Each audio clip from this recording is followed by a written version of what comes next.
Hey guys, I just put another one together for another customer, but what I should have done with that other review is show you guys the initial startup and burn-in process.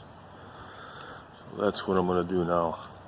And I also left the RTD wire out so you guys can see how easy these things are to change.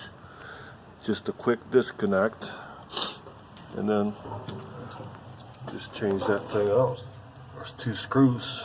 Disconnect here, pull it through, put your new one back in, and then just connect it instead of taking everything apart like your controller and taking that screen off the bottom to get to everything. They made it very, very easy and simple. But, I'm going to show you guys how to start one up from new. First thing we're going to do is make sure that auger is working. So, just like the instructions say, turn it on, set it to smoke. Now we got to make sure that the auger is turning down there. I don't know if you guys can tell, but it's turning very, very slow.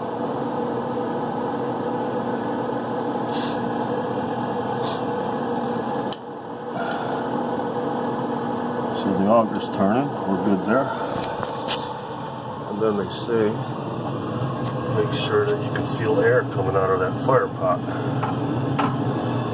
Yeah, you got air coming out of there, everything's working fine. So then they tell you to shut it down, let it go through the shutdown cycle, and then put pellets in there and start it back up. That's what we're going to do. I'll be right back. Okay, so put pellets in the hopper, turn it back on, and I set it to smoke. So now we just gotta wait till we get some pellets coming out of the auger there, the auger tube. Once they start dropping in, then we're gonna shut it down, and then we're gonna put the fire deflector on and that drip pan to burn off the oils. We're going to let it run on high for 45 minutes. Be right back. Alright, so the pellets just started coming out of here. Now it says to shut it down. So we got to do this one more time. Shut it down, let it shut off on its own. It's going to run like 10 minutes.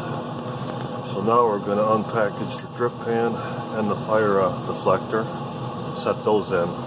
Be right back.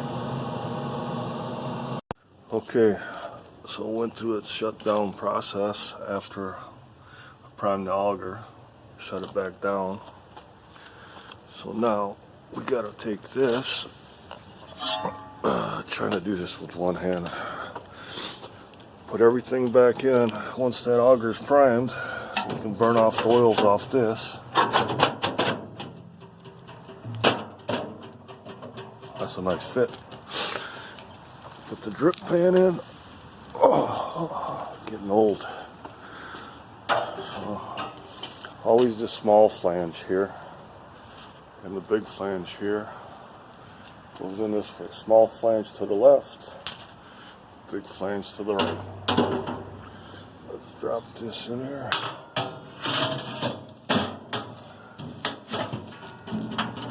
Make sure she's in there. Alright. Everything's in there good. Now, it says to turn it back on, put it to smoke. And once it starts getting smoke, then we're going to shut the lid and throw it on high and let it run for 45 minutes just to burn the factory oils off and everything else. So as soon as she starts smoking, I'll turn the camera right back on. Okay, she just started smoking. I don't know if you can tell. But now at this point, close the lid and then just throw her on high. And now you just got to let it run for 45 minutes to burn all the factory oils out of it. It should be ready for cooking. But before I shut it down from a high temperature, I'm going to show you guys how to shut it down from a high temperature, just to ensure that you guys never have any back burns up into the hopper. I'll be back in about 45 minutes. I better show you guys how much smoke's coming out of it first. Once the smoke dies down, then I'll be back. Yeah, I don't want to cut you guys short of the money shot here.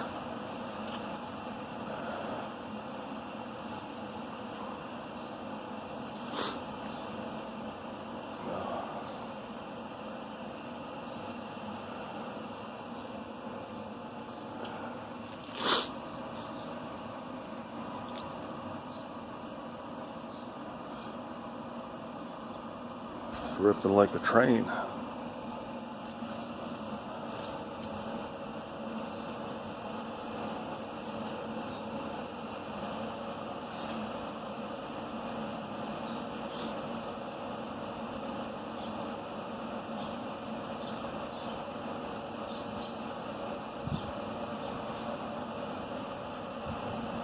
Once I shut this down, another thing I'm going to do is lid gasket again. Everybody seems to like the lid gasket.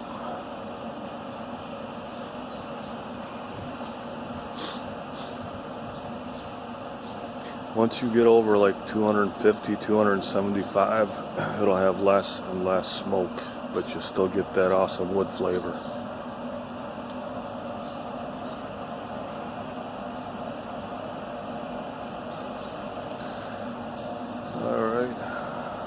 Smoke settling down. That thing's probably running like a jet engine down in there. You can hear it sound like a rocket, so the flame's going. And this thing, she's climbing like nuts.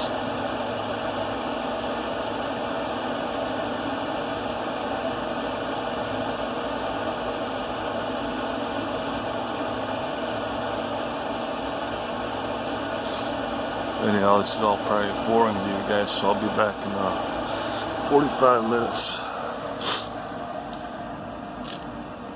About halfway through the burn-in process here, but just want to show you guys.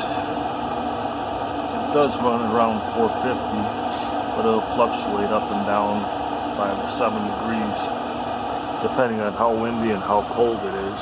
And I'm kind of impressed because I'm up in Michigan. And it's December right now. She's doing fine. Not bad, but there's no wind right now. But anyhow, I got bored, so I had a lot of excess gasket material. So what I did, I lined the hopper lid. So now, it's a nice tight seal. It's nice and cushiony, and it seals everything off. And I'm willing to bet that'll help keep moisture out of that hopper. Anyhow, I'll be back in probably another 20 minutes or so, and we should be done with the burn-in process, and I'll show you guys how to shut it down from a high temperature. Alright, so it's been 45 minutes, and the burn-in process is done. So like I said, I was going to show you guys how to shut down from a high temperature. Like, let's say you guys are cooking at over 400 degrees, whatever, searing steaks, hamburgers. You don't want to just throw it to shut down. The best way to shut one of these down is to take this and drop it to like 180 degrees. And you'll see it'll go back to the temperature that it's actually at. So once you see this temperature drop below 300, then go straight to shutdown, open your lid, and you'll never ever have a problem with any back burn or your pellets catching on fire, like some of the videos you guys might have seen. But anyhow, once it drops to 300 degrees or less, just throw it on shutdown, open the lid, and let that blower run out, burn the rest of the pellets off that are in there. Once you hear it shut down on its own, you just come back, kill the power, unplug it, put it away, and you're done. And you'll never have a problem.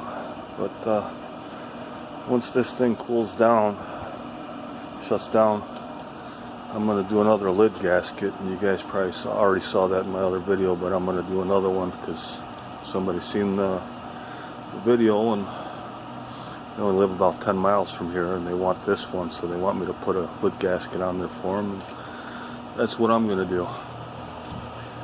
But if you guys need one of these, I'm going to leave my email in the description area. Just let me know, and I'll get you a good deal, and you'll be happy with it.